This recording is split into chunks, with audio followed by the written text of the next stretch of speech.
चलिए स्टार्ट करें। ठीक है, तो लास्ट क्लास में हमने मैग्नेटिक फील्ड, मैग्नेटिक डाइपोल की वजह से पढ़ा था ना। आज हम देखेंगे मैग्नेटिक पोटेंशियल, देखेंगे इसकी वजह से, मैग्नेटिक डाइपोल की वजह से। तो जस्ट फार्मूला रिलेट करके याद रखना है, जैसे इलेक्ट्रिक डाइपोल के लिए था वैसे ही किसके लिए होगा, मैग्नेटिक डाइपोल के लिए।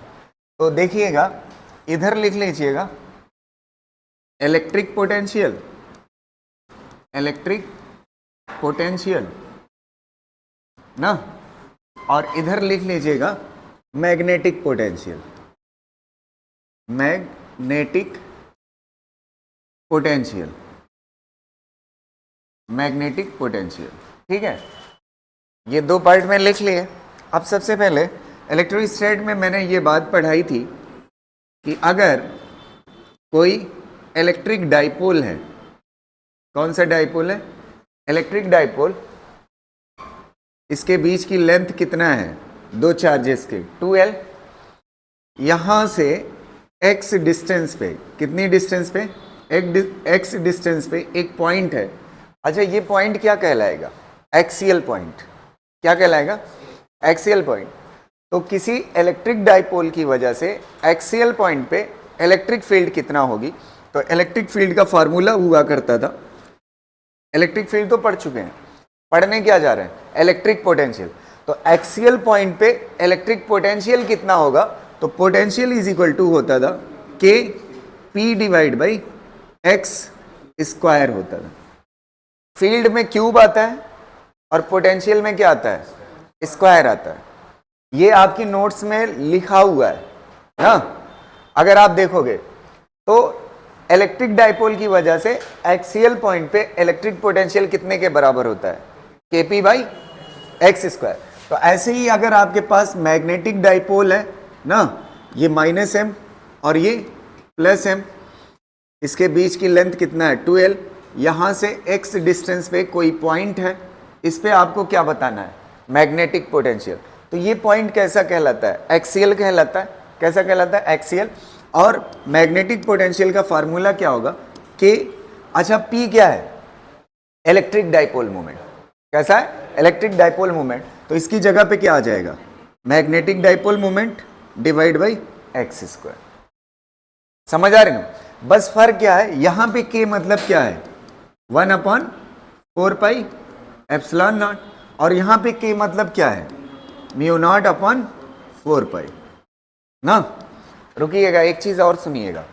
अगर आपके पास इलेक्ट्रिक डाइपोल ऐसे है -q +q ना, और ये L और L ना, अगर पॉइंट इक्विटोरियल पॉइंट पे, मतलब ये जो पॉइंट है जिस पे पोटेंशियल बताना है वो इक्विटोरियल पॉइंट है। कैसा है, इक्विटोरियल। तो अगर याद हो, जितना ये पॉजिटिव में पोटेंशियल बनाता है उतना ये नेगेटिव में बनाता है, और यहाँ पे पोटेंशियल क्या हो जाता है, जीरो हो जाता है। इलेक्ट्रिक पोटेंशियल कितना आ जाता है, जीरो। तो ऐसे मैग्नेटिक पोटेंशियल भी आ जाएगा, ये मैग्नेटिक चार्ज -m और ये +m ना, ये L और ये L। अगर इक्विटोरियल पॉइंट पे आपको पोटेंशियल बताना है यहाँ पे, तो V इज इक्वल टू कितना हो जाएगा, 0, मैग्नेटिक पोटेंशियल। क्लियर है ना। अब पोटेंशियल स्केलर क्वांटिटी होती है, डायरेक्शन से कोई लेना देना नहीं है। इसको कॉपी कर लीजिए। चलो अगला बताओ, लिख चुके, at any point, at any point मतलब यहां पे -q, यहां पे +q, ये L और ये L। एट एनी पॉइंट ऐसे होगा, यहां पे कोई पॉइंट, एंगल क्या हो, थीटा। तो इस पॉइंट पे इलेक्ट्रिक पोटेंशियल इस इलेक्ट्रिक डाइपोल की वजह से कितना होगा, V इज इक्वल टू के P cos theta divide by x square. ये वाली डिस्टेंस कितना है, x। समझ आ रही ना बात। ऐसे ही मैग्नेटिक डाइपोल के लिए लिखोगे, at any point magnetic potential ना, तो कितना हो जाएगा बताइएगा। यहां से x दूरी पे कोई पॉइंट हो, एंगल कितना बना रहा हो, थीटा, तो v इज इक्वल टू कितना हो जाएगा, k m cos theta divide by x square. बस यहाँ पे k मतलब 1/4 पाई एप्सिलॉन नॉट, यहाँ पे k मतलब म्यू नॉट अपॉन 4 पाई। और देखिएगा इसमें दोनों निकाल सकते हो, इक्वेटोरियल और एक्सियल दोनों पोटेंशियल निकाल सकते हो। एक मिनट सुनना, अगर ये एंगल ऐसे हो जाए तो पॉइंट कैसा हो जाएगा, एक्सियल, एंगल क्या हो जाएगा 0, कॉस 0 की वैल्यू क्या होती है 1, तो यहाँ से क्या आ जाएगा km बाई एक्स स्क्वायर। और अगर ऐसे हो जाएगा तो एंगल कितना हो जाएगा 90, और cos 90 की वैल्यू क्या होती है 0, तो इक्वेटोरियल पे पोटेंशियल क्या होता है 0। तो इसमें दोनों चीजें छिपी हुई है।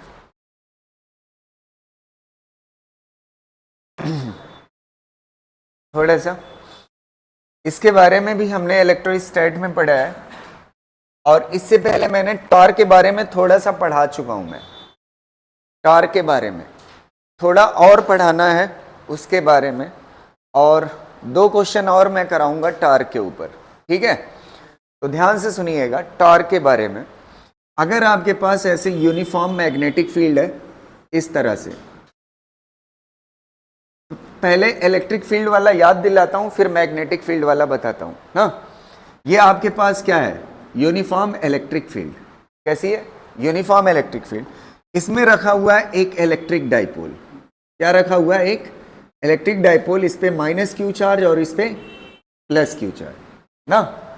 और ये एंगल कितना बना रहा है, थीटा, कितना बना रहा है। अच्छा थीटा किसके किसके बीच एंगल होता है। अच्छा डाइपोल मोमेंट किधर से किधर होता है, नेगेटिव चार्ज से पॉजिटिव।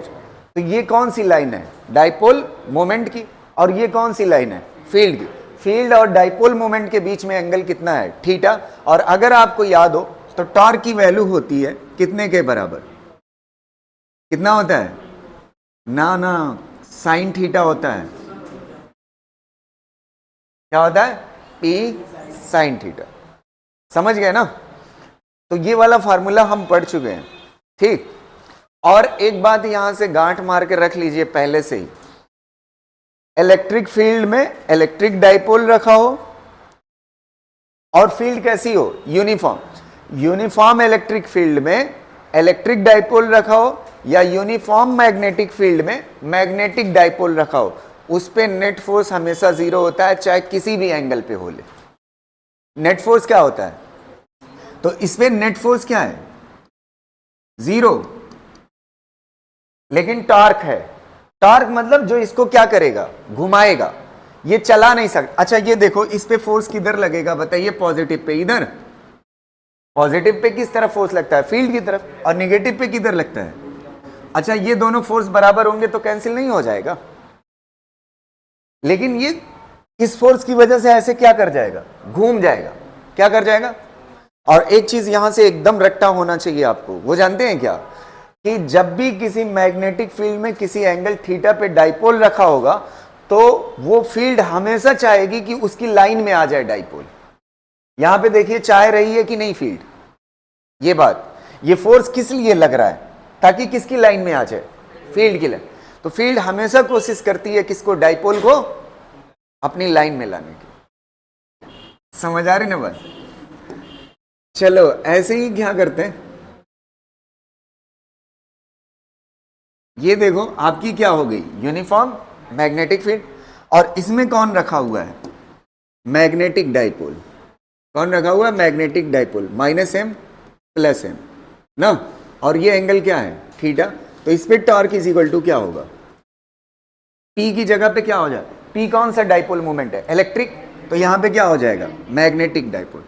E क्या है, इलेक्ट्रिक फील्ड, इसकी जगह पे क्या हो जाएगा, मैग्नेटिक फील्ड, और यहां पे क्या हो जाएगा, साइन थीटा। अगर आपको याद हो वेक्टर फॉर्म में भी पढ़ाया है, M × B होता है टॉर्क। ये सारी चीजें मैं पढ़ा चुका हूं, यहां तक क्लियर है ना, ठीक है। अब रुक जाइए, अभी छाप लीजिएगा, पहले समझते चलिए। अगली चीज देखिएगा, अगर इलेक्ट्रिक फील्ड ऐसे है यूनिफॉर्म ना, और इसमें डाइपोल ऐसे रखा हुआ है, ये -q और ये +q, तो डाइपोल मोमेंट किधर से किधर होता है, नेगेटिव से पॉजिटिव ना। इस बार फील्ड और डाइपोल के बीच में एंगल कितना है? 0। कितना है? Theta is equal to 0। तो जब थीटा 0 होगा साइन 0 की वैल्यू 0, तो टॉर्क क्या होगा? मतलब अब ये घूम भी नहीं सकता ना, तो अगर घूम नहीं सकता तो इसको क्या बोलते हैं? Rotational equilibrium. क्या बोलते हैं? तो ये किस स्टेट में है? Rotational equilibrium. और एफ नेट पहले से ही 0 है। एफ नेट हमेशा 0 होता है ना यूनिफॉर्म फील्ड में डाइपोल पे, तो वो F0 होने की वजह से ये चल नहीं सकता, और जब चल नहीं सकती कोई चीज तो उसे बोलते हैं ट्रांसलेशनल इक्विलिब्रियम। क्या बोलते हैं? तो अगर कोई डाइपोल किसी फील्ड में, यूनिफॉर्म फील्ड में रखा है, तो उसमें हमेशा ट्रांसलेशनल इक्विलिब्रियम होता है। कैसा इक्विलिब्रियम? लेकिन रोटेशनल कभी कभी होता है। जब कितना एंगल होगा? 0, तो टॉर्क 0 होगा, तो कैसा इक्विलिब्रियम होगा? रोटेशनल भी होगा। अगला सुनिएगा ध्यान से। अगर ये फील्ड ऐसे है ना, ये इलेक्ट्रिक फील्ड, और डाइपोल ऐसे रखा हुआ है, ये -q और ये वाला +q, कितना एंगल है बताइए? 0। इस बार 180 है। फील्ड ऐसे है और डाइपोल ऐसे है। डाइपोल मोमेंट किधर से किधर होता है? नेगेटिव से पॉजिटिव। तो थीटा कितना है? 180। और टॉर्क कितना होगा? साइन 180 की भी वैल्यू क्या होती है? 0 ना। अच्छा ये बताओ, ये घूम सकता है? नहीं घूम सकता। घूमता किसकी वजह से? टॉर्क। और चलता किसकी वजह से? फोर्स। तो इसका दो इक्विलिब्रियम है, ना चल सकता है ना घूम सकता। जब चल नहीं सकता तो क्या बोलते हैं? Translational equilibrium. और जब घूम नहीं सकता तो क्या बोलते हैं? Rotational equilibrium.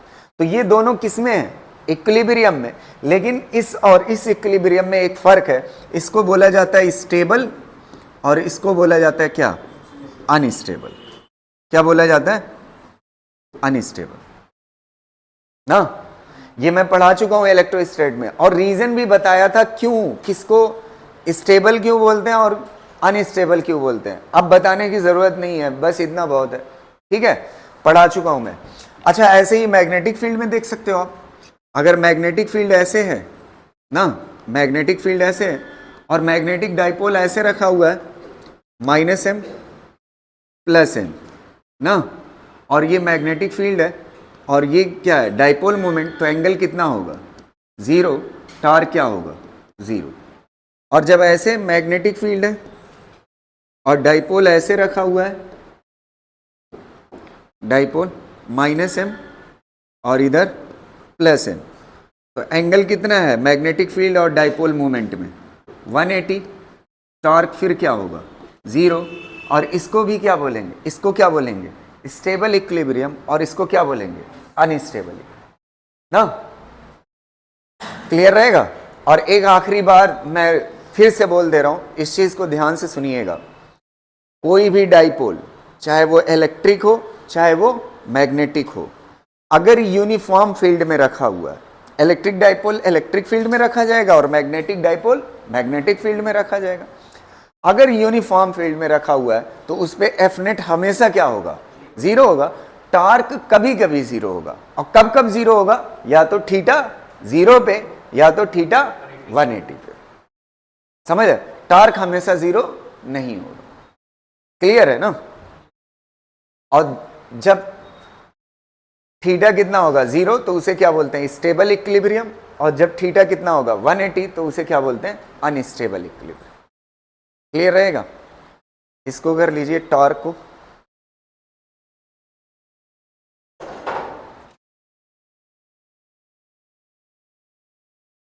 लिख चुके आप? अब एक चीज मैं आपको बताऊं, मैंने आपको यहां पे क्वेश्चन में आपको काफी हिंट होगी। पहली बात ये रट्टा होनी चाहिए, जब भी कोई डाइपोल, चाहे इलेक्ट्रिक हो चाहे मैग्नेटिक हो, जब फील्ड में रखा जाएगा किसी एंगल पे होगा, तो वो फील्ड चाहेगी कि उसकी लाइन में आ जाए डाइपोल, वो खींचने की कोशिश करेगा।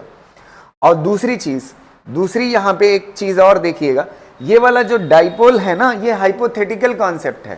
कैसा है? हकीकत में ऐसा नहीं होता डाइपोल। डाइपोल कैसे होता है? डाइपोल ऐसे होता है, देखिएगा। जैसे मान लेते हैं मिसाल के तौर पे इस वाली चीज को, एक मिनट इधर देखिएगा, ये वाला कॉन्सेप्ट, ठीक है। एक कॉइल यहां पे एज्यूम करिए, कॉइल एज्यूम किया ना। अब देखो, इस कॉइल में करंट बहाइए ना। अगर करंट इधर बहती है ना, करंट इधर बहती है, तो ये बताइए मैग्नेटिक डाइपोल मोमेंट किधर होगा? करंट की तरफ ऐसे फिंगर को मोड़िए, किधर आ रहा है? इधर आ रहा है ना। तो इधर क्या है? मैग्नेटिक। तो ये रिंग का मैग्नेटिक डाइपोल मोमेंट इधर है, तो एंगल फिर कितना बन रहा है? 0 ही तो बन रहा है मैग्नेटिक फील्ड से। तो मतलब अगर आपको क्वाइल दे करके पूछता है तो आपको परेशान नहीं होना है, यही चीज है, समझ है? अच्छा, इस वाले में ऐसा डाइपोल अगर लूप के फॉर्म में बनाना है तो ये क्या हो जाएगा है? देखिएगा, करंट कैसे बहाऊं मैं? ऊपर की तरफ, तो करंट ऐसे बहेगी, फील्ड इधर और डाइपोल मोमेंट इधर, तो एंगल कितना होगा? तो यही बात लिखी हुई है। तो अगर आप चाहो तो ऐसे लूप भी बना लो ताकि आपको क्लियर रहे कि दोनों के लिए ये कॉन्सेप्ट है।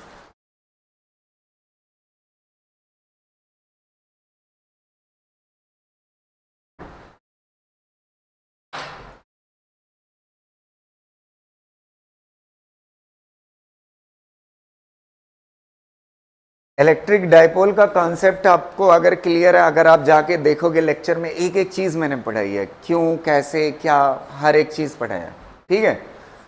बस उसी से रिलेट करके ये पढ़ा रहा हूं, ठीक है। हो गया ना? अगली चीज देखिएगा, अब थोड़ा सा एनर्जी की बात कर लेते हैं। किसकी बात कर लेते हैं? एनर्जी। अभी टॉर्क पे मैं 2 क्वेश्चन कराऊंगा, इससे पहले 3 या 4 क्वेश्चन कराया था जब टॉर्क पढ़ाया था, फिर 2-3 क्वेश्चन कराऊंगा ताकि आपको क्लियरिटी मिल जाए। अब चलते हैं एनर्जी पढ़ने। क्या चीज पढ़ने? एनर्जी पढ़ने। जब कोई इलेक्ट्रिक डाइपोल किस में रखा हो, इलेक्ट्रिक फील्ड में रखा हो, तो उसके पास एनर्जी कितनी होगी वो देखना है। ध्यान से देखिएगा। जैसे मान लेते हैं 2 पार्ट कर लीजिए, यहां पे इलेक्ट्रिक फील्ड थी, ऐसे इलेक्ट्रिक फील्ड, और यूनिफॉर्म इलेक्ट्रिक फील्ड है, ध्यान रखिएगा। यूनिफॉर्म इलेक्ट्रिक फील्ड में, और यूनिफॉर्म इलेक्ट्रिक फील्ड की पहचान क्या होती है? ये लाइनें पैरेलल होती हैं, बढ़िया इक्वल गैपिंग पे। किस पे होती है? Equal gapping. चलो, यहां पे -q और यहां पे कैसा? +q, ठीक। ये एंगल कितना है? थीटा। तो अगर किसी एंगल थीटा पे कोई डाइपोल रखा हो फील्ड में, तो उसके पास जो एनर्जी का फार्मूला होता है वो U = होता है -PE cos थीटा या sin theta? cos theta. Torque में sin थीटा, टॉर्क में क्या होता है, और इसमें क्या होता है? और आप जानते हैं ये फार्मूला याद होगा, इससे आता है -P. समझ आ रही ना? डॉट को खोलो कॉस आता है, क्रॉस को खोलो साइन आता है। तो टॉर्क कैसा है? वेक्टर ना। टॉर्क कैसा होता है? वेक्टर। अब ऐसे देखिए, अगर किसी एंगल थीटा पे मैग्नेटिक डाइपोल रखा हो, मैग्नेटिक फील्ड में क्या रखा हो? मैग्नेटिक डाइपोल, मैग्नेटिक डाइपोल रखा हो फील्ड में, ये -q, वो -m, और ये +m, और एंगल कितना है? थीटा, और ये आपकी क्या हो गई? मैग्नेटिक फील्ड ना। तो आपका पोटेंशियल एनर्जी का फार्मूला क्या होगा? -P की जगह पे क्या हो जाएगा? m, E की जगह पे क्या हो जाएगा? B, और यहां पे क्या हो जाएगा? cos थीटा ना। अभी रुक जाइएगा, छापिएगा नहीं। सबसे पहली चीज कि अगर एंगल ये 0 होता, एंगल 0 होता मतलब कौन सा इक्विलिब्रियम? स्टेबल। एंगल थीटा कितना होता? 0 होता। तो 0 को क्या बोलते हो? Stable equilibrium. क्या बोलते हो? Stable equilibrium. जब थीटा 0 होगा, cos 0 की वैल्यू क्या होती है? 1। तो U = क्या होगा? -PE ना। cos 0 की वैल्यू क्या होती है? 1। और अगर थीटा = 90 हो, थीटा = कितना हो? 90 हो, तो थीटा = 90 हो, cos 90 की वैल्यू क्या होती है? 0। तो U = क्या हो जाएगा? 0 ना। और अगर थीटा = 180 हो, जब थीटा 180 होता है तो इसे कौन सा इक्विलिब्रियम बोलते हैं? अनस्टेबल। कैसा बोलते हैं? अनस्टेबल। अनस्टेबल की सिचुएशन में पोटेंशियल एनर्जी कितना आ जाएगी? cos 180 की वैल्यू कितना होती है? -1। तो माइनस माइनस क्या हो जाएगा? Plus P. अच्छा ये देखो, 0 से 180 एंगल वेरी करा के देखा तो ये माइनस पी ही आ रहा है, ये प्लस पी ही आ रहा है ना। तो छोटा कौन है? Minus P. तो सबसे छोटी पोटेंशियल एनर्जी जो हो सकती है वो कितना हो सकती है? Minus P.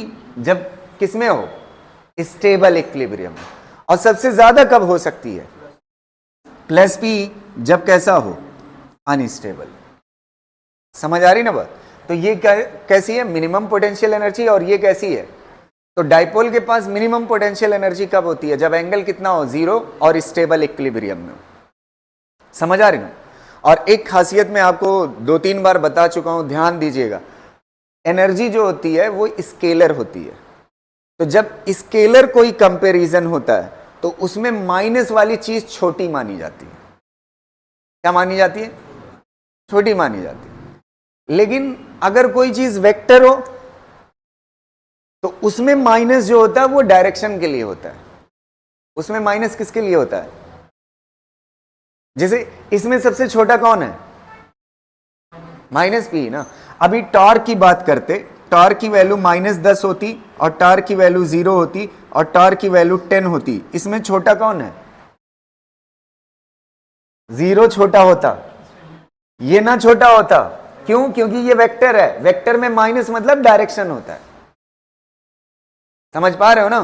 तो ये चीज आपको सीखने वाली है। ऐसे ही इसका लिख सकते हो कि नहीं? सिमिलर पैटर्न पे जब थीटा 0 होगा तो क्या कहलाएगा? Stable equilibrium. और u इज इक्वल टू कितना हो जाएगा? -mb ना। और जब थीटा इज इक्वल टू कितना होगा? 90, तो u इज इक्वल टू कितना हो जाएगा? 0। और जब थीटा इज इक्वल टू कितना हो जाएगा? 180। और ये क्या कहलाएगा? Unstable equilibrium.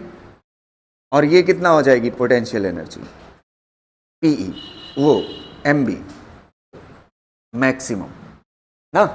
ये क्या कहलाएगी? मिनिमम। और ये क्या कहलाएगी? मैक्सिमम। किसी डाइपोल के पास मैक्सिमम एनर्जी जो हो सकती है वो कितने के बराबर हो सकती है? mb के बराबर। और कब होगी? जब अनस्टेबल इक्विलिब्रियम। अच्छा एक बात बताओ, एनर्जी क्या हो रही है 0 से 180 की तरफ? जैसे जैसे एंगल किसके किसके बीच में होता है? Magnetic field. और जैसे जैसे एंगल बढ़ता जाता है वैसे वैसे एनर्जी क्या हो रही है? बढ़ती जाती है। जैसे जैसे एंगल बढ़ रहा है वैसे वैसे एनर्जी। अब इस पे 2 क्वेश्चन मैं कराऊंगा, आप आंसर देंगे। समझ आ रही ना बात? करिए इसको।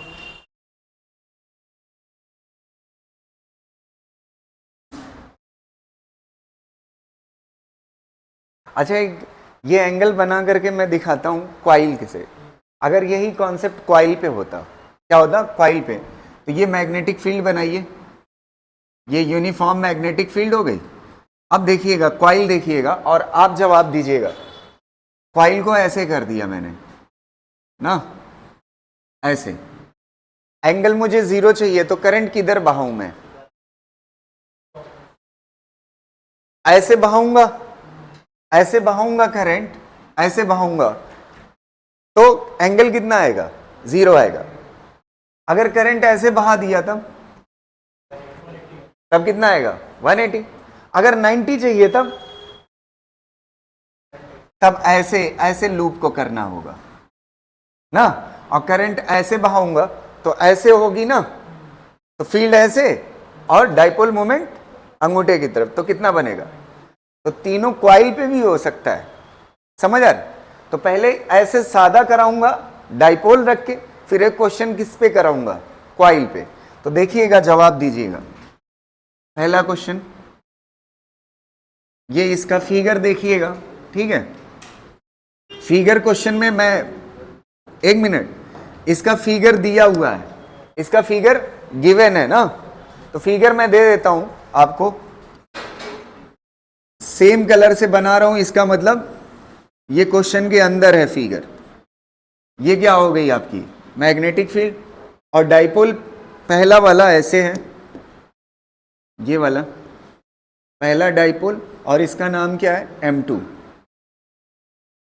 और एक डाइपोल ऐसे है M1, और एक डाइपोल ऐसे है M3, और एक डाइपोल ऐसे है M4 ना।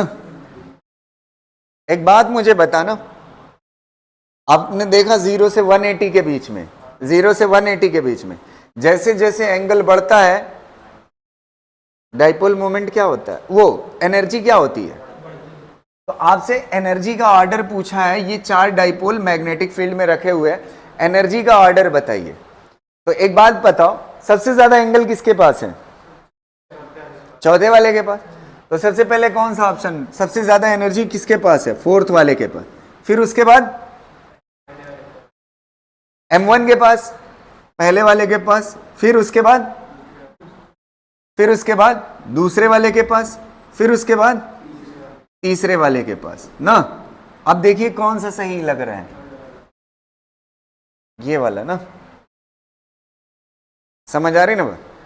अरे इसका मुंह इधर कर दिया है, बस चेहरा पर लड़। ठीक,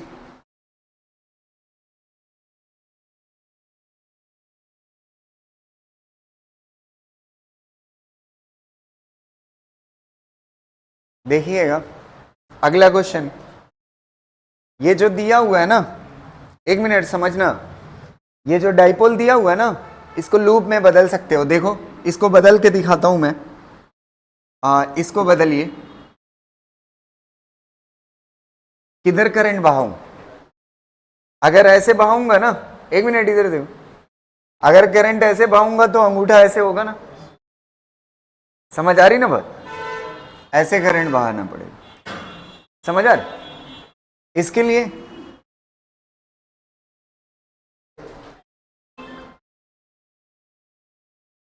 ना, क्लियर रहेगा ना। इसमें करंट किधर बहाऊं, ऐसे बहाऊंगा तो ऊपर आ जाएगी, अगर ऐसे बहाऊंगा तो उल्टा हो जाएगा ना। तो ये समझ गए। एक क्वेश्चन इस पे चलते हैं, करते हैं लूप पे ना, ध्यान से देखिए। ये क्वेश्चन देखिए, ठीक है।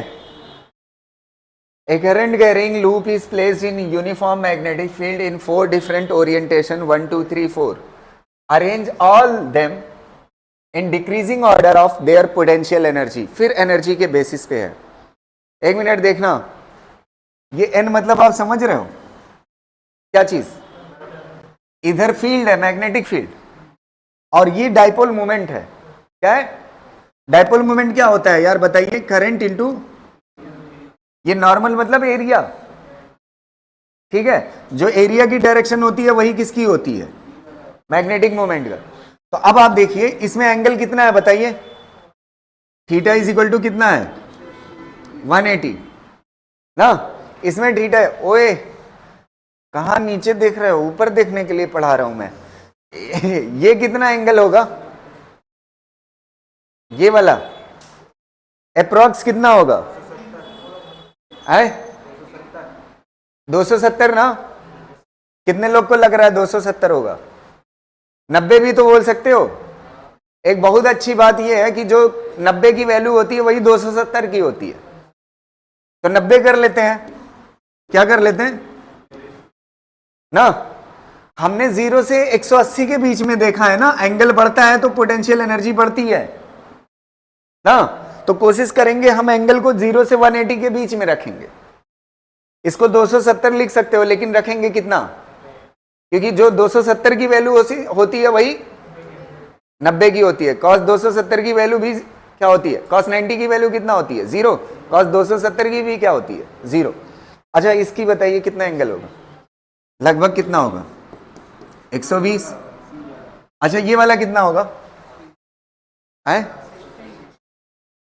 70 ले सकते हैं। थीटा इज इक्वल टू कितना ले सकते हो।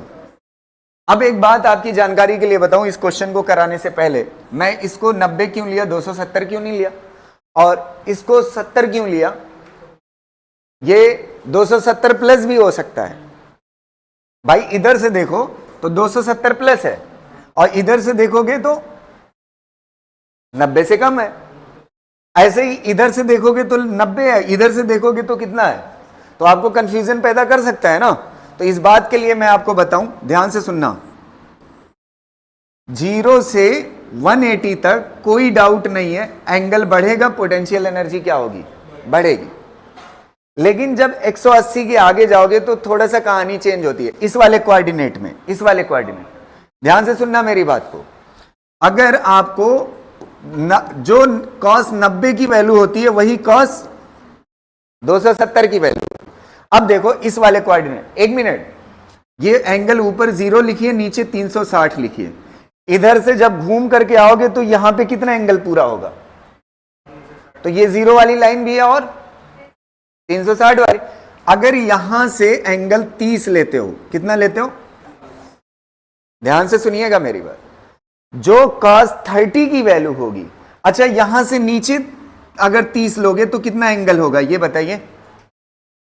इधर से आइए जोड़िए, अरे टोटल कितना है यार, 360, कितना बचेगा, जो cos 330 की वैल्यू होती है वही cos 30 की वैल्यू होती है। नहीं समझ आई बात। अच्छा जो cos 60 की वैल्यू होगी वो कितने की होगी, cos 300 की। 360 में से उतना क्या कर दोगे, माइनस कर दोगे। समझ आ रही ना बात, क्लियर रहेगा ना। तो इसीलिए ये 270 प्लस अगर हमें दिख रहा था, कितना दिख रहा था, 270 प्लस दिख रहा था, तो जो 90 की वैल्यू होती है वही 270 की होती है। तो 270 प्लस वाले को क्या ले लेंगे, 90 से कम ले लेंगे। या तो आप क्या बोलोगे यार, 90 से कम या तो 270 से ज्यादा। तो 270 प्लस और 90 से कम, दोनों वैल्यूज क्या होती हैं, सेम होती है। नहीं समझ आ रही है बात, क्लियर रहेगा ना।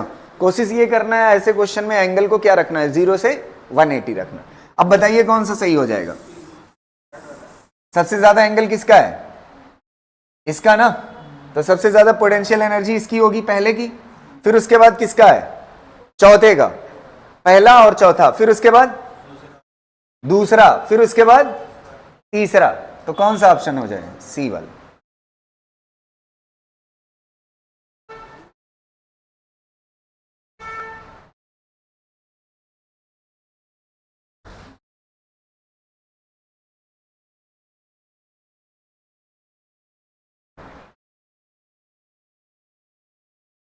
लिख चुके हैं भैया, चलिए अब देखते हैं एनर्जी के बारे में। हमने 2 क्वेश्चन तो अभी ऐसे देख लिया क्लियरिटी के लिए।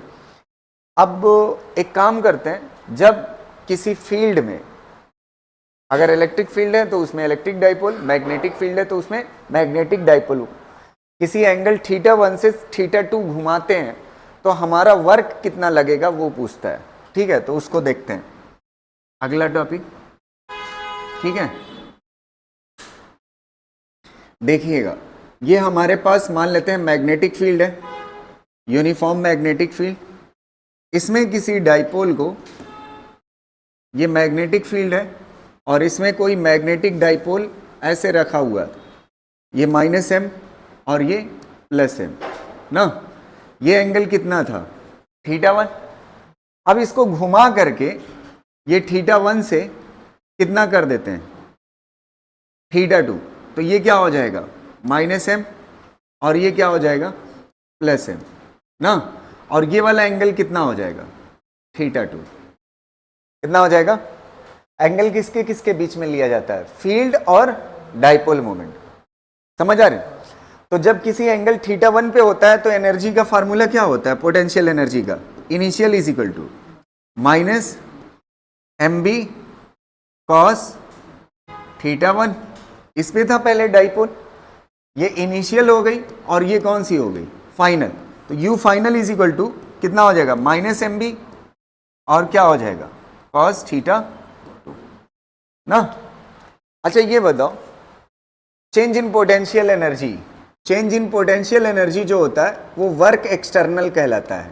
क्या कहलाता है, वर्क अच्छा ये बताओ, इलेक्ट्रिक फील्ड इसको डाइपोल को किधर लाना चाहती है, पॉजिटिव पे फील्ड की तरफ फोर्स लगता है और निगेटिव पे अपोजिट लगता है, फील्ड किधर ले जाना चाहती है? ऐसे ना, तो इसको ऐसे कौन घुमा रहा? हम ही तो घुमाएंगे, तो हमारा क्या कहलाएगा? एक्सटर्नल कहलाएगा। और अगर फील्ड घुमाती तो क्या कहलाता है? इंटरनल या इलेक्ट्रिक वर्क कहलाता।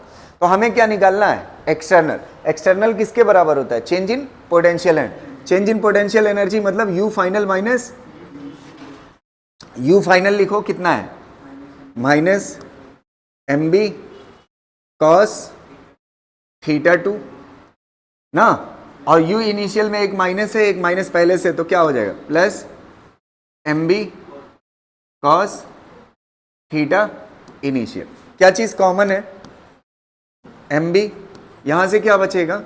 Cos theta 1 minus cos theta 2। ये हो जाएगा क्या चीज? Work external. अगर खुदा ना खास्ता आपसे बोल देता है इलेक्ट्रिक वर्क बताइए, तो आप उस सिचुएशन में क्या करोगे? जो एक्सटर्नल आएगा उसका क्या कर देना? आंसर में क्या लगा देना? माइनस लगा दो, क्योंकि इलेक्ट्रिक ऐसे खींच रहा है और एक्सटर्नल ऐसे ही लग रहा है, तो दोनों अपोजिट है ना। तो निकालेंगे एक्सटर्नली, लगा देंगे लास्ट में क्या? माइनस। अगर इलेक्ट्रिक पूछेगा तो, अगर वर्क इलेक्ट्रिक पूछता है तब ऐसा करेंगे। एक्सटर्नल पूछा है तो बस चेंज इन पोटेंशियल एनर्जी ही क्या है? Work external. क्लियर रहेगा? इसको कॉपी करिए। इसकी हेडिंग ये क्या लिखा हुआ है? वर्क एक्सटर्नल या चेंज इन पोटेंशियल एनर्जी।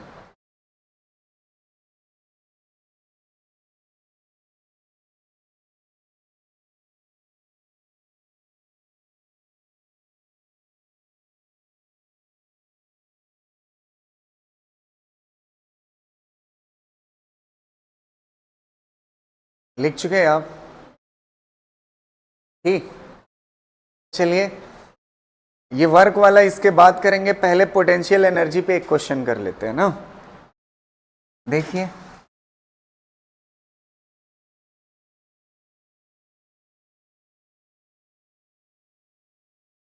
ये वाला, यहां पे एक चीज करेक्शन कर लेना। In a uniform magnetic field 0.16 tesla, आगे जोड़ लीजिएगा। Magnetic field 0.16 tesla. The magnetic is in stable equilibrium when the potential energy is, potential energy stable equilibrium में, स्टेबल इक्विलिब्रियम में एंगल कितना होता है बताइए? 0 होता है ना। और पोटेंशियल एनर्जी का फॉर्मूला क्या होता है? Minus M B cos theta ना। थीटा की वैल्यू कितना होगी? 0 स्टेबल, कॉस 0 की वैल्यू 1, ये हो जाएगा 1। एम की वैल्यू कितना है? 0.4, मैग्नेटिक डाइपोल मोमेंट 0.4 और मैग्नेटिक फील्ड 0.16। बस आंसर हो गया। हाँ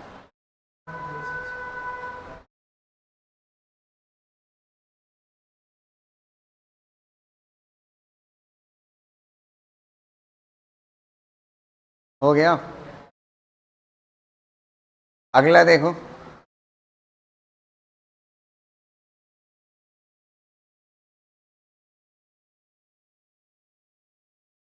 देखो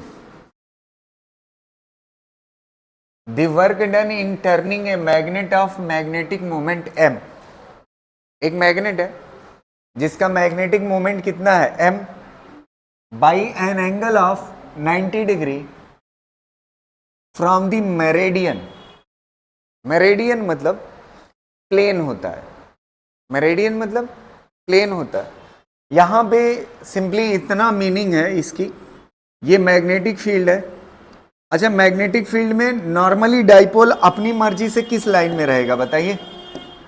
कैसा रहेगा? ऐसे रहेगा, माइनस क्यू और इधर क्या? प्लस क्यू, वो sorry minus M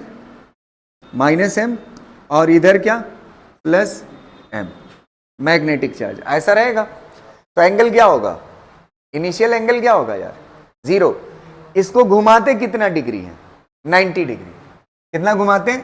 90 degree. 90 degree घुमाने पे जो वर्क मिलता है n टाइम्स मिलता है। कितना मिलता है? n times the corresponding work done to turn it through an angle of 60 degree. n गुना वर्क मिलता है 90 डिग्री घुमाने पे एज कंपेयर टू किसके? 60 डिग्री घुमाने के। कितने? 60 डिग्री। तो कह रहा है आप ये बताइए 90 डिग्री घुमाने पे जो वर्क मिला है वो कितना गुना ज्यादा है 60 डिग्री घुमाने से। तो सबसे पहले समझिएगा वर्क का फार्मूला क्या होता है। अभी आपने पढ़ा है work external is equal to mb cos θ1 minus, अच्छा पहले कितने पे है बताइएगा थोड़ा सा, कितने पे है? 0 पे। तो cos 0 की वैल्यू थीटा कितना हो जाएगा? 0 और θ2 कितना? 90 ना। तो cos 0 की वैल्यू 1 और cos 90 की वैल्यू 0, तो कितने के बराबर हो जाए?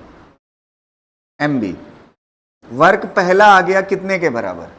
mb के बराबर। दूसरा देखिएगा, हाँ दूसरा देखिएगा, दूसरा work second is equal to क्या होगा?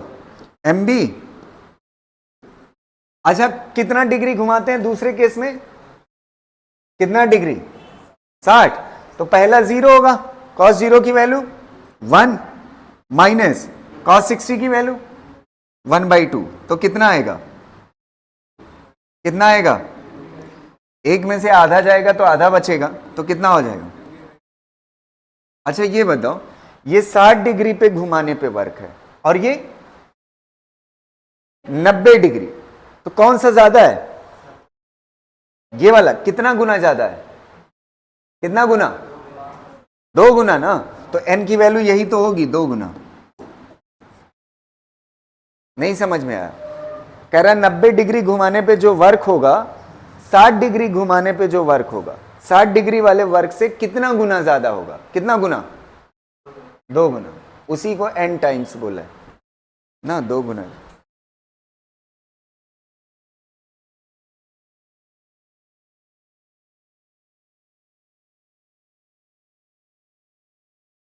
अगला क्वेश्चन देखिएगा, लिख चुके हो ना? हैं?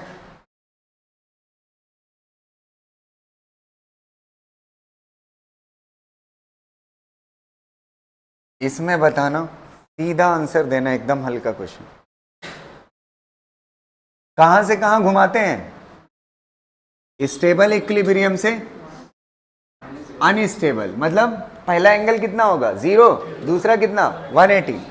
तो का पूछा है आपसे? वर्क इज इक्वल टू क्या हो जाएगा? mb cos θ1 minus cos θ2। θ1 कितना है? 0, θ2 कितना है?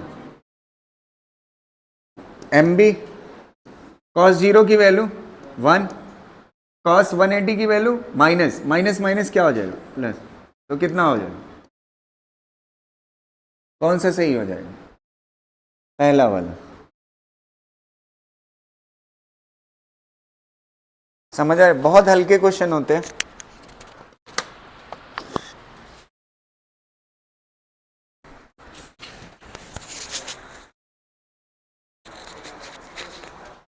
हो गया। अगला क्वेश्चन देखिएगा,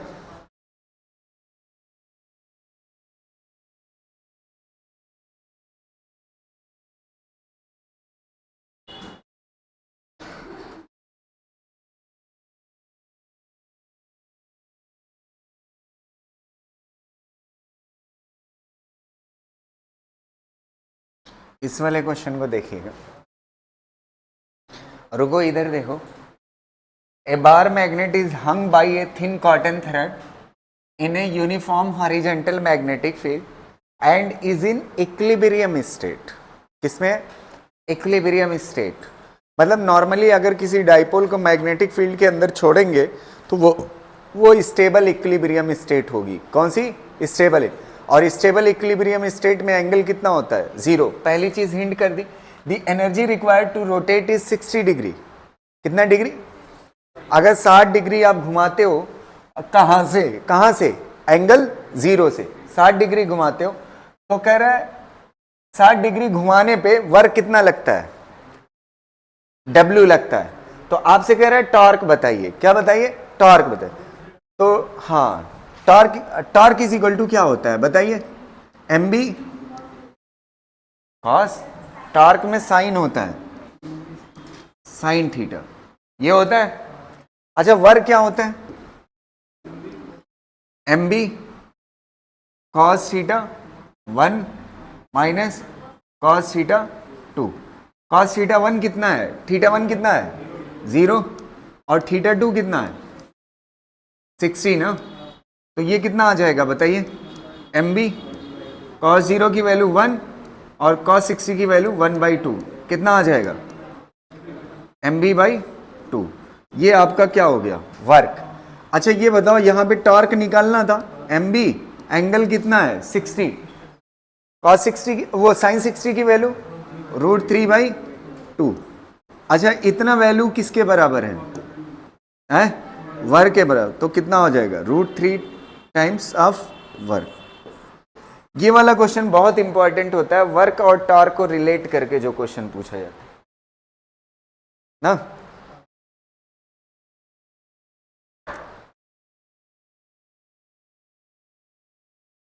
और एक बात याद रखिएगा, जितने क्वेश्चन मैं डाइपोल के लिए करा रहा हूं वो लूप के लिए हो सकता है। भाई डाइपोल किससे बनता है? लूप से ही तो बनता है। समझ आ रही ना बात?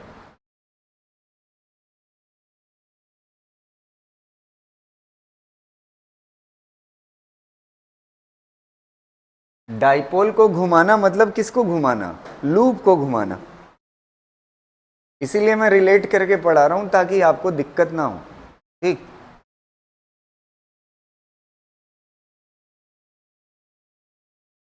अब बहुत ज्यादा अगर आपको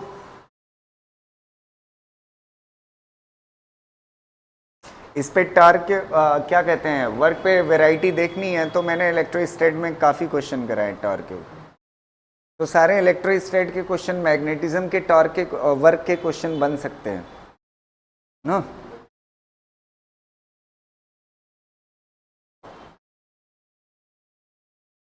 हो गया? ठीक है। अब दो क्वेश्चन मैं टॉर्क के ऊपर करा देता हूं। किसके ऊपर? टॉर्क के ऊपर। रुका हूं।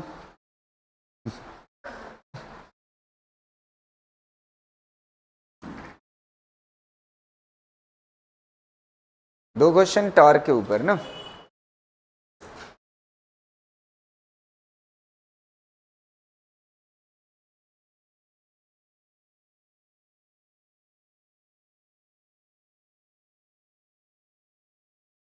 लिख चुके?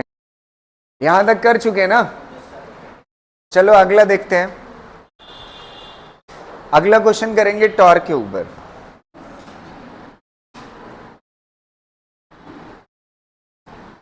सुनिएगा, एक मिनट समझो।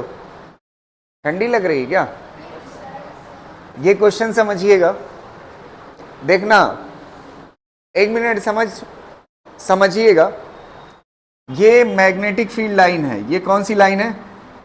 Magnetic field line. इसमें दो डाइपोल रखे हुए, एक ये ना, इस तरह से रखे हुए। ये दोनों पाइवोटेड, मतलब यहां पे एक ऐसी चीज है जो दोनों को जोड़ रहे रखे हुए, एक ऐसे, मतलब इस तरह से। देखिए दो डाइपोल है ऐसे, ठीक है, और फील्ड ऐसे है सीधी। समझ पा रहे हो ना? और ये डाइपोल आपको ऐसे दिख रहा है, ऐसे नहीं है, ऐसे है, हॉरिजॉन्टल रखा हुआ है। अरे यार नहीं समझ पा रहे हो क्या? ये ऐसे ये तीसरी वाली लाइन जो है ना, ये तीसरी वाली लाइन फील्ड है, और ये दोनों क्या है? ये दोनों क्या है? डाइपोल है। क्लियर रहेगा ना? और ये वाली लाइन फील्ड की। अब देखिएगा, सबसे पहले क्या कह रहा है? Two magnets of equal masses are joint at right angle to each other. मतलब दोनों एक दूसरे से कितने डिग्री पे है? 90 डिग्री पे। चलिए 90 डिग्री पे है। Each other as shown the magnet one has magnetic moment 3 times.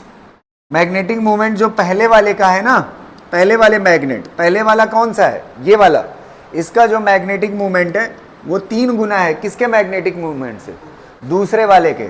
तो ये बात हमने बोर्ड पे लिख ली पहले ना, m1 is 3 times of m2, ये बात लिखी हुई है। This arrangement is pivoted so that it is free to rotate in horizontal plane.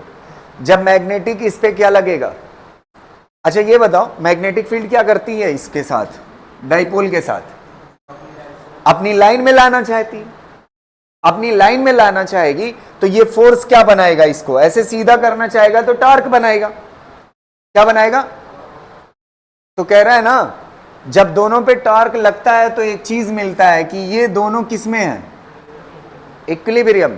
अच्छा ये बताओ ये ऐसे घुमाना चाहता है और ये ऐसे घुमाना, तो दोनों टॉर्क अलग है ना, एक ऐसे है और एक ऐसे अपोजिट, और दोनों टॉर्क इक्वल होगा तभी तो इक्विलिब्रियम होगा। तो टाउ1 बराबर है किसके, नहीं समझ आई बात,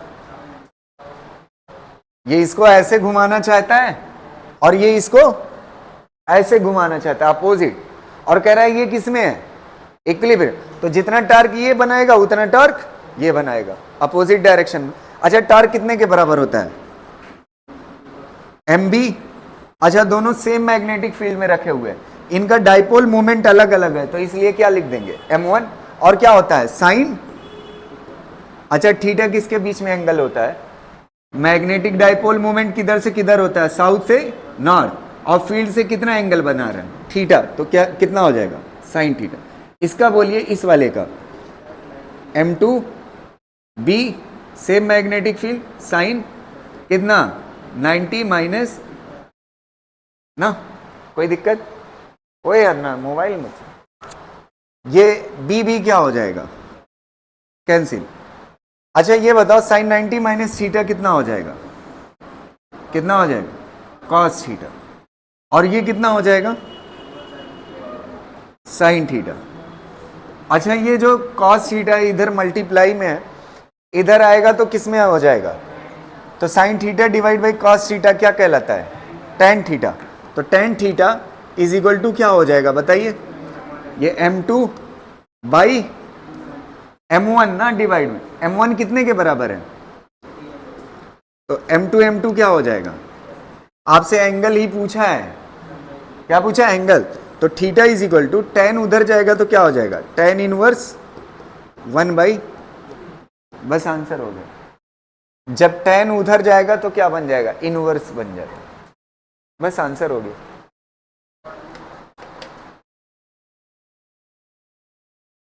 समझ गए,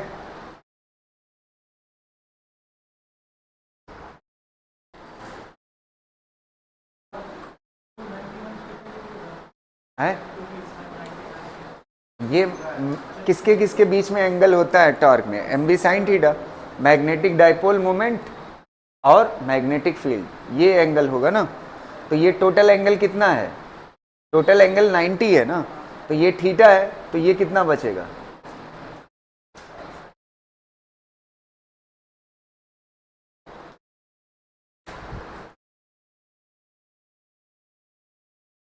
ये 90 माइनस थीटा कैसे लिखा हुआ है पता है ना, ये दोनों कैसे हैं डाइपोल, यहां पे पढ़ो, दोनों कैसे हैं राइट एंगल, मतलब दोनों के बीच में एंगल कितना है 90, तो उसमें से ये एंगल थीटा है तो बचेगा कितना 90 माइनस थीटा, तो ये वाला एंगल यहां पे चाहिए था टॉर्क, ठीक है।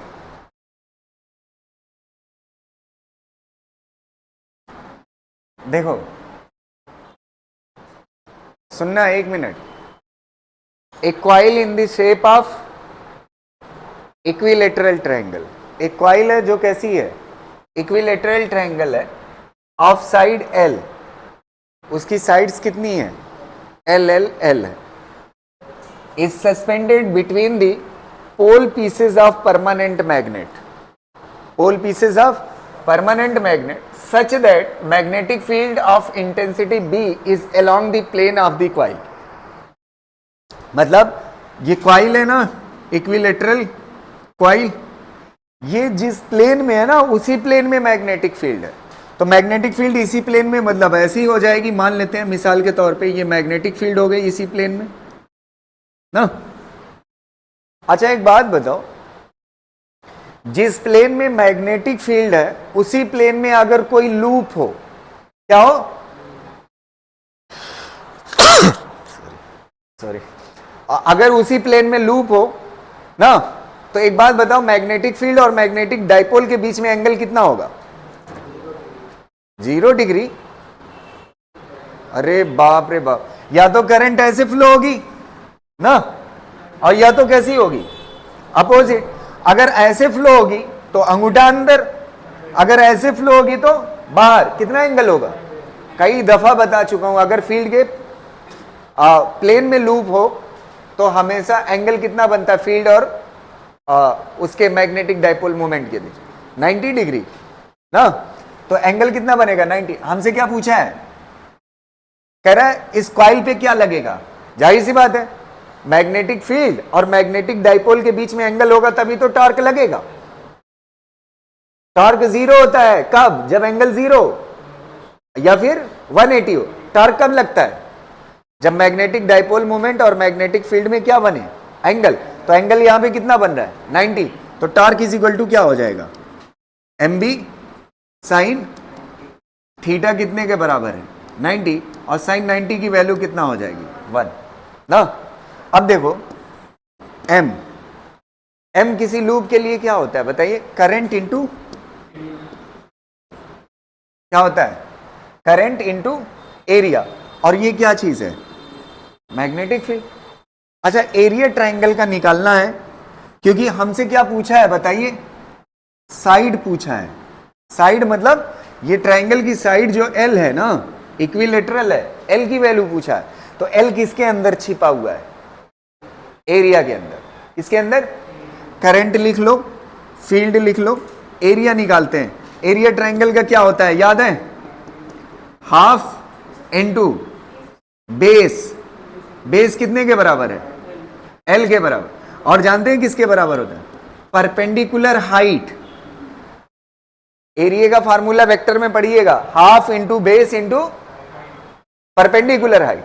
तो बेस तो ये हो गया, कितने के बराबर है? L के बराबर। परपेंडिकुलर हाइट ये होगी। तो अब आपकी जानकारी के लिए बताएं, ये साइड कितनी है? L। और इक्विलेटरल का ट्रायंगल एंगल कितना होता है? 60। तो ये वाला कंपोनेंट कितना होगा? L cos 60। और ये वाला कितना होगा? तो जो L sin 60 होगा यही तो है परपेंडिकुलर। तो ये कितना हो जाएगा? L sin 60। और sin 60 की वैल्यू आप जानते हैं कितना होती है? ये L स्क्वायर हो जाएगा डिवाइड बाई 2। sin 60 की वैल्यू 1/2 √3/2 √3/2। तो कितना हो जाएगा? ओए मैं इधर हूं, दोनों ऐसे बैठे हुए हो हैं। ये कितना हो जाएगा? कितना हो जाएगा बताइए? एरिया कितना हो जाएगा? √3/4। और कितना हो जाएगा? L square. तो L पूछा है ना, तो L square is equal to कितना हो जाएगा? 4 टाउ डिवाइड बाई कितना हो जाएगा? IB √3। स्क्वायर को उधर लेके चले जाओ, L आ जाएगा। समझ आ रहा? हो गया? हेडिंग डालिएगा, देखिएगा, सुनिएगा। पहले पढ़ेंगे हम टेंजेंट लॉ। क्या पढ़ेंगे? Tangent law. ध्यान से सुनिएगा 1 मिनट। फिर टेंजेंट लॉ की बेसिस पे है टेंजेंशियल क्या चीज? Tangential galvanometer. क्या चीज पढ़ना है? तो बगैर टेंजेंट लॉ समझे टेंजेंशियल गैल्वेनोमीटर समझ नहीं सकते। तो ध्यान से सुनिएगा, tangential tangent law for perpendicular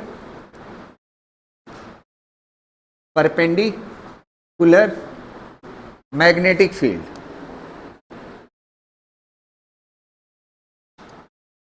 magnetic field. 1 minute बढ़िया से समझिएगा और इस चीज को फील करिएगा। बहुत ही सिंपल होता है लेकिन टफ पड़ जाता है अगर आप सही से नहीं समझते हो। ध्यान से सुनना। पहली बात, एक चीज आपको क्लियर रहनी चाहिए, ध्यान से सुनिएगा, ये जो अर्थ है ना, अर्थ पे जो हमारे पास फील्ड है, अच्छा अर्थ को क्या माना जाता है कि अर्थ के पास मैग्नेट है, तो अर्थ के पास मैग्नेट है तो वो क्या बनाएगा, मैग्नेटिक फील्ड। तो हमारे पास जो अर्थ पे मैग्नेटिक फील्ड है ना, वो अर्थ की मैग्नेटिक फील्ड का हॉरिजॉन्टल कंपोनेंट है। कौन सा वाला है?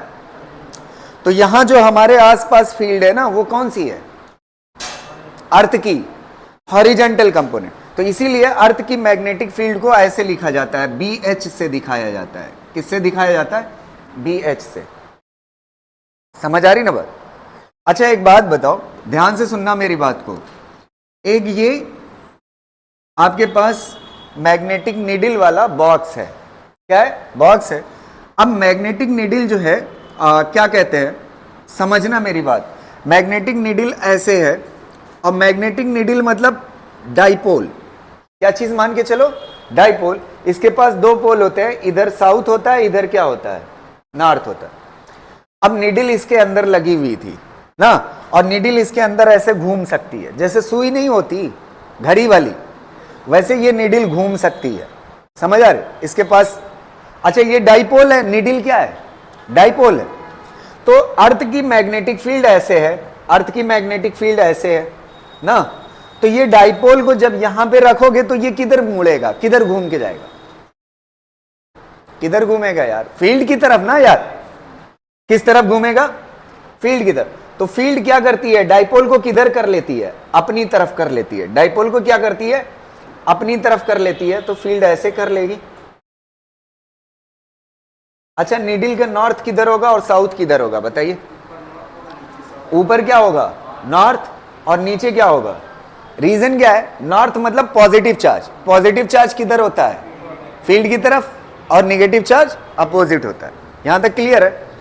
अच्छा अब एक काम करें, ध्यान से, मजा आ जाएगी, बढ़िया से समझिएगा, ठीक है? अब हमने क्या किया, हेडिंग क्या है हमारी, परपेंडिकुलर मैग्नेटिक फील्ड के लिए। तो ये वाली कौन सी फील्ड थी, ये वाली लाइन व्हाइट कलर किसकी है,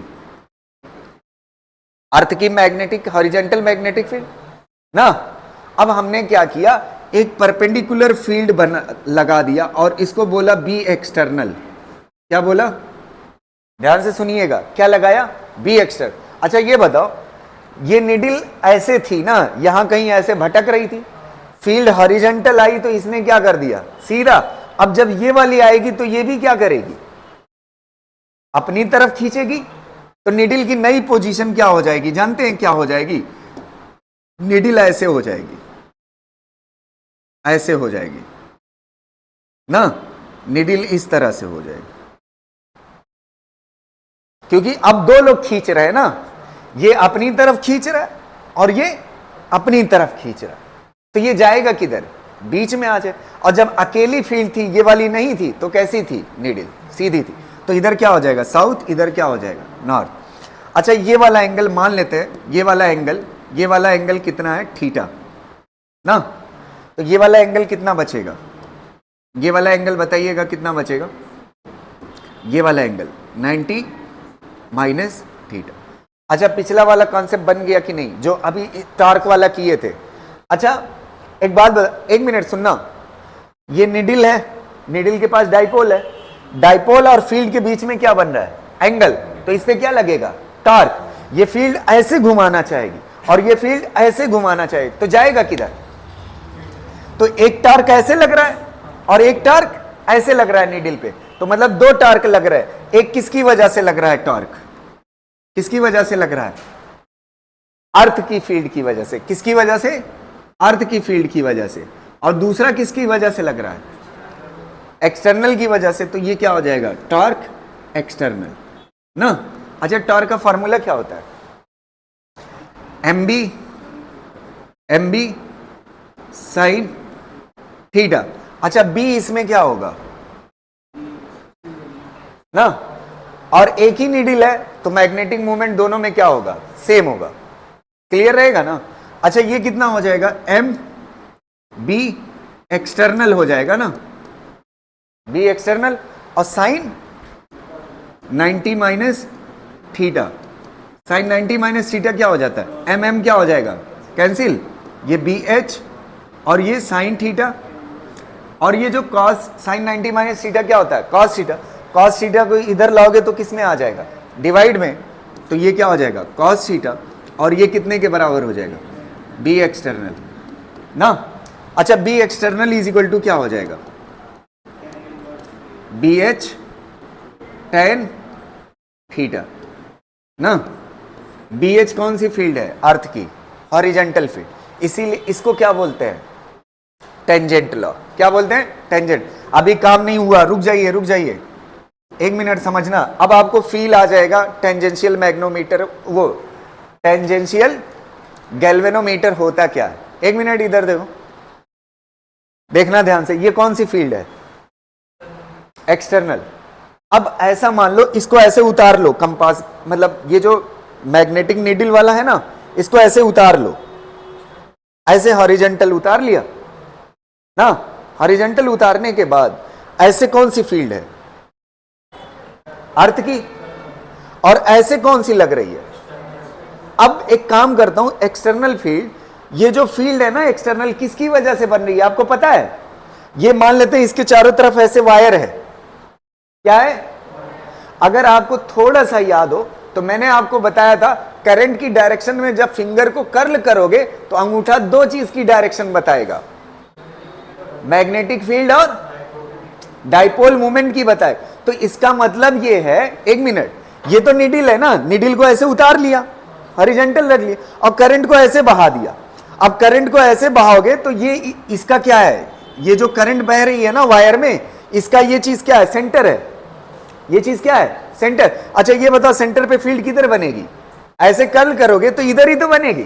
तो ये किसकी वजह से है, एक्सटर्नल किसकी वजह से है, किसी वायर में, सर्कुलर वायर में किसके बहने से, करंट के बहने पे सेंटर पे फील्ड किधर बन रही है, इधर की तरफ। तो ये एक्सटर्नल फील्ड किसकी वजह से है बताइए, सर्कुलर किसकी वजह से, सर्कुलर वायर में करंट के फ्लो। अच्छा करंट इधर बहती तो फील्ड इधर हो जाती, तो मुझे तो इधर के लिए चाहिए ना। अब एक बात बताओ, कोई इसमें से ऐसा नहीं है जिसको ये फार्मूला नहीं पढ़ाया, B is equal to earth, वो किसी सर्कुलर कॉइल के सेंटर पे मैग्नेटिक फील्ड कितना होती है, पढ़ाया कि नहीं, कितना होती है, mu naught upon 4 pi I by R, और क्या होता था, 2 पाई होता था, पाई से पाई, 2 से 2, तो B इज इक्वल टू कितना हो जाएगा, म्यू नॉट अपॉन 2R, और ये क्या हो जाएगा। आपको पता है ये फील्ड किसकी वजह से है, किसी सर्कुलर वायर के सेंटर पे फील्ड होती है। उसका फार्मूला ये है, अगर इस वाले को यहां पे, यही तो एक्सटर्नल फील्ड बना रहा है, कौन बना रहा है, जब इसको यहां पे पुट कर दोगे तो I की वैल्यू मिल जाएगी कि नहीं। तो आप क्या बता दोगे, वायर में करंट कितना फ्लो। अगर वायर में करंट, कोई चीज जो करंट बताती है तो उसे क्या बोलते हैं, गैल्वेनोमीटर, क्या बोलते हैं। तो अभी यहां तक का ये जो फार्मूला है इसका नाम क्या है, टेंजेंट लॉ। यहां तक लिख लीजिए, फिर आगे बताते हैं टेंजेंशियल गैल्वेनोमीटर, ठीक है।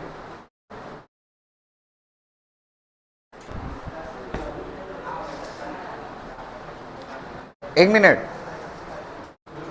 मिनट सुनिएगा, ये बी एक्सटर्नल किसकी वजह से बन रही है, जो सर्कुलर ये ऐसे उतार के रखी हुई है उसका ये सेंटर है, ये वाली चीज क्या है, यहाँ पे सेंटर है, और ये इसके चारों तरफ क्या है, सर्कुलर कॉइल। तो फील्ड ऐसे ही बनेगी ना, अगर करंट ऐसे फ्लो हो रही है तो फील्ड इधर बनेगी। अब ये फील्ड का फार्मूला है ना, ये किसका फार्मूला है, फील्ड, और ये कौन सी फील्ड, एक्सटर्नल। तो यहाँ पे आप पुट कर दोगे, क्या पुट कर दोगे, mu naught I divide by 2R, और ये किसकी जगह पे होगा, B external is equal to क्या होता है, BH, और क्या होता है, tan थीटा ना। तो इसकी जगह पे क्या लिख सकते हो, म्यू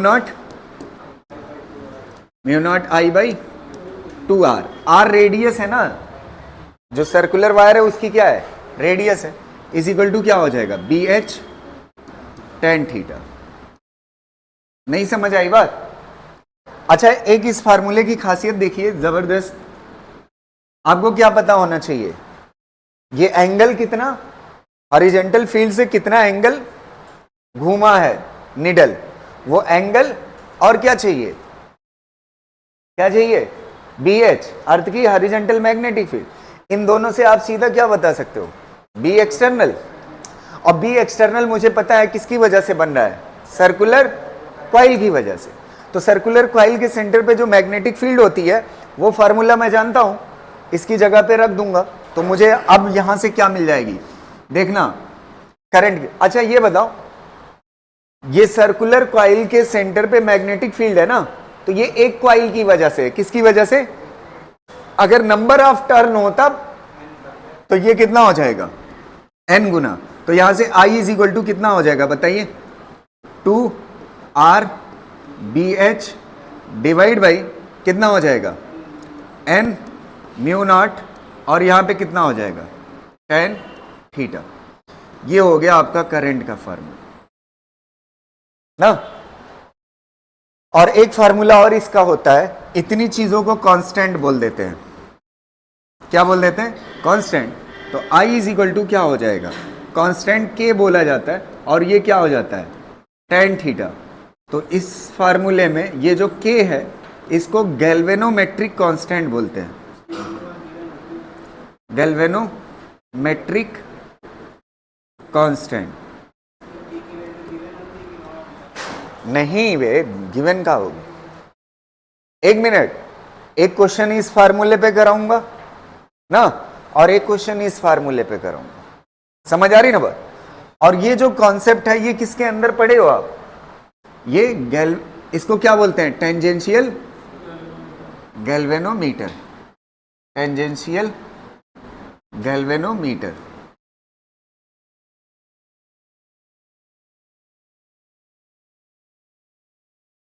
टेंजेंशियल, ये इतना स्टेप क्या है,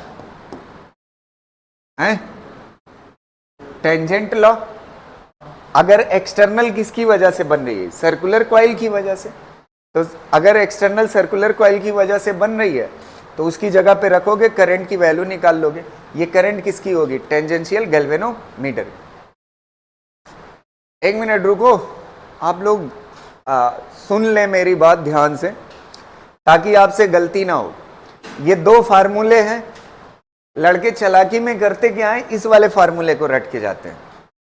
क्वेश्चन इस वाले फार्मूले पे भी पूछा जाता है ना, तो जब ये वाला रट के जाओगे तो वहां के ढूंढते रह जाओगे, क्या है पता नहीं चलेगा, के इतनी चीजों से मिलके बना हुआ है ना। तो आपको मैं बताऊं, आपको ये वाला फार्मूला याद रखना है, ये वाला फार्मूला देखिए कैसे याद रहेगा। एक मिनट ध्यान से देखना, टेंजेंट लॉ आप जानते हो, बी एच टेन थीटा, क्या बी एच टेन थीटा कितने के बराबर होता है। अच्छा ये फील्ड किसकी है, सर्कुलर कॉइल के सेंटर, तो फील्ड को एन से मल्टीप्लाई करो, is equal to B H tan theta, आराम से निकल आएगा सारा, ये भी फार्मूला निकल आएगा, ये भी निकल आएगा। समझ पा रहे हो ना, इसको खाली रट के जाओगे तो खतरा है। क्लियर रहेगा ना, इसको करिए, दो क्वेश्चन कराते हैं फिर उसके बाद क्लास खत्म।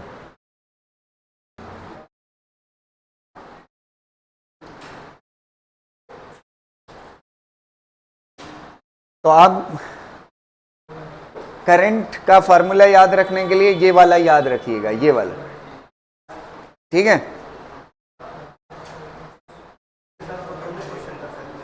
हाँ इस पे भी क्वेश्चन कर सकते हो, इस पे भी कर सकते हो, दोनों पे। हाँ चलिए देखते हैं, करें क्वेश्चन। देखो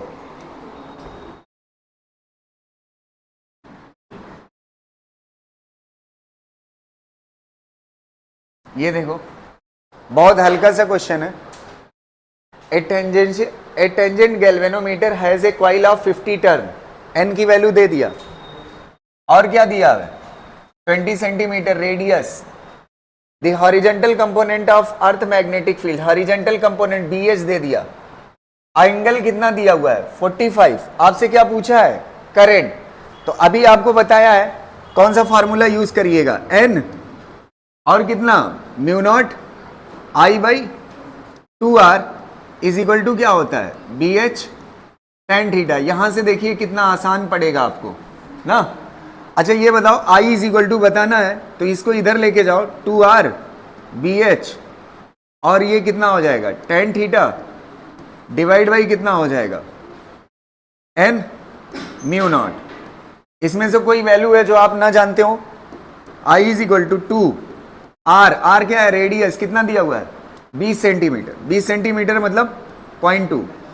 बी एच कितना दिया हुआ है 3 into 10 to the power -5 into 1045 की वैल्यू कितना होती है 1 होती है। कितना होती है 1 होती है divide by n number of turn कितना दिया हुआ है 50। अच्छा म्यू नॉट कितने के बराबर होता है म्यू नॉट अपॉन 4 पाई कितने के बराबर होता है 10 की पावर -7। तो यहां से कितना हो जाएगा 4 पाई इंटू 10 की पावर -7। सॉल्व करोगे। एक चीज और बताएं पाई की वैल्यू कितना दिया हुआ है पाई की वैल्यू 3 दिया। यहां पे पाई की जगह पे कितना लेना 3। आप आंसर मैच कराइएगा 0.2 आएगा।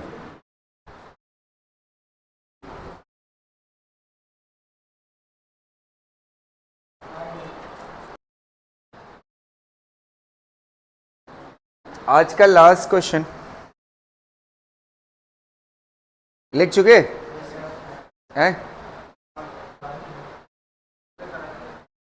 अगला क्वेश्चन जो है दूसरा वाला फार्मूला के टेन थीटा वाले पे ना। देखो in a tangent galvanometer, tangent galvanometer कहते ही समझ आ गया। Tangent galvanometer a current of इतना ampere produces a deflection of 30 degree. Angle कितना दिया हुआ 30 degree. The current required to produce deflection of 60 degree ना। तो आपको पता है कौन से फार्मूले पे क्वेश्चन है वही वाला n mu naught I divide by 2r is equal to क्या होता है बी एच टेन थीटा ना। तो इसको इधर लेके चले जाइए तो आई इज इक्वल टू कितना हो जाएगा 2r बी एच ना divide by n mu naught और ये क्या हो जाएगा टेन थीटा ना। अच्छा इतना हिस्से को क्या बोला है आपने क्या क्या डाटा दिया हुआ है करंट दी हुई है और एंगल दिया हुआ है। तो करंट और एंगल को छोड़ करके बाकी चीजें क्या है। अगर आपको फार्मूला याद है तो इससे जल्दी मतलब ये 2 स्टेप करना नहीं पड़ेगा है 0.3। हाँ सही है। तो आई की वैल्यू कितना होगा बताइए पहले स्टेप में आई की वैल्यू कितना है 0.1 के और थीटा कितना है 30 ना। थीटा कितना है जब करंट इतना है तो थीटा इतना है। अब दूसरी सिचुएशन में क्या है दूसरी सिचुएशन में करंट पूछ रहा है और थीटा कितना है दोनों को क्या कर लीजिए डिवाइड। नहीं समझ आया बात इसमें कोई दिक्कत। पहले करंट 0.1 रखा एंगल कितना 30 जो क्वेश्चन में दिया हुआ था और बाकी कांस्टेंट है। दूसरी सिचुएशन में करंट पूछ रहा है और एंगल कितना दिया हुआ है 60। दोनों को आपस में क्या कर लीजिए डिवाइड। तो के से के आई डिवाइड बाई कितना 0.1 इज इक्वल टू 1060 की वैल्यू जानते हैं कितना होती है √3 और 1030 की वैल्यू 1/√3। √3 कितना हो जाएगा 3 और ये पॉइंट उधर जाएगा तो कितना हो जाएगा। बस आंसर होगा। ठीक है एक क्वेश्चन इसका उल्टा कर ले जाओगे मतलब कराऊंगा नहीं बता रहा हूं डरिए नहीं। इसमें करंट दी थी और एंगल दिया था। अगले स्टेप में क्या करता करंट देता एंगल पूछता। तो इसी की तरह क्वेश्चन है वो दे देगा होमवर्क के लिए है तो ले लीजिएगा।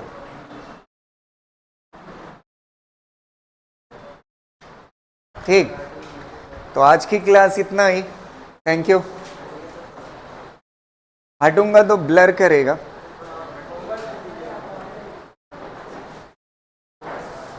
ठीक है, थैंक यू।